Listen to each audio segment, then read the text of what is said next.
تسبیح کیجیے.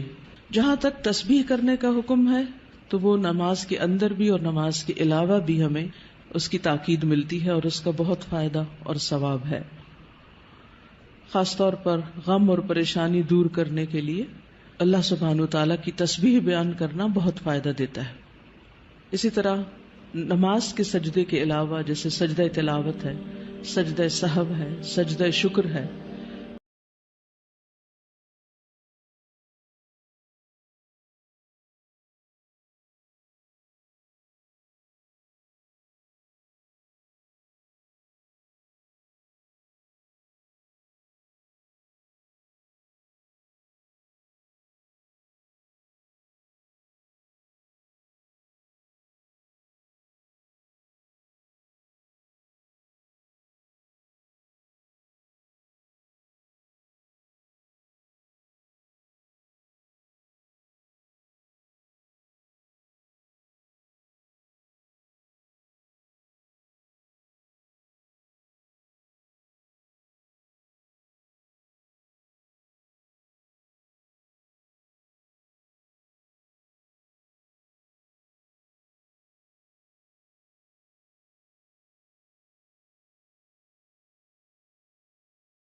دو ناموں کو خاص کیا گیا ہے. یعنی ایک جلال کی بات ہے اللہ کی، اللہ جل جلالہ کہ اے جلال، جمال، کمال اور عظمت کے مالک، اور دوسرا الاکرام، عطا اور بخشش کے مالک. یعنی آپ اللہ کی حمد و ثنا بھی کر رہے ہیں اور مانگ بھی رہے.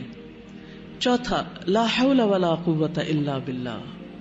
نبی صلی اللہ علیہ وسلم نے صحابہ کو اس کی بہت تاکید کی اور فرمایا کہ یہ جنت کے خزانوں میں سے ایک خزانہ ہے، اور آپ اس کو پڑھنا شروع کریں تو آپ عجیب و غریب تبدیلی اپنے اندر پائیں گے. فوضت امری الیک، اللہ تیرے حوالے، تو اس کو درست کر دے.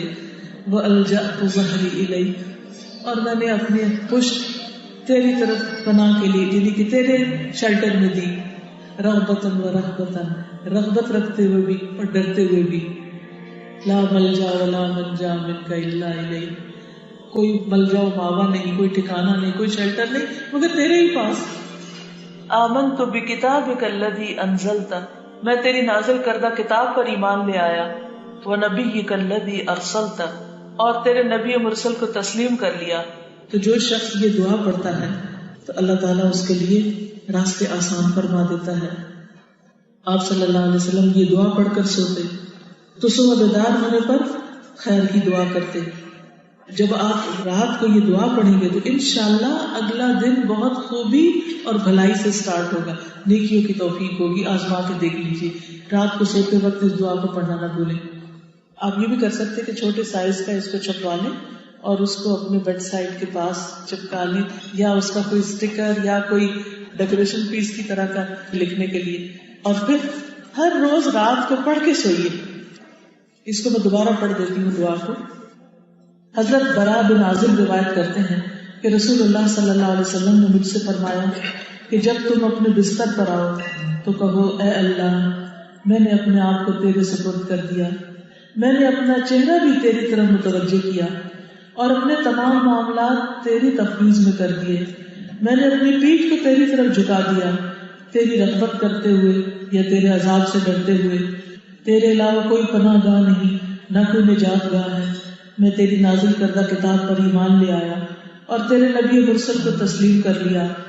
آپ صلی اللہ علیہ وسلم نے فرمایا اگر اس رات تو فوت ہو جائے تو تیرا فوت ہونا فطرت پر ہوگا، اور اگر صبح کو پا لیا تو بھلائی کو پہنچے گا۔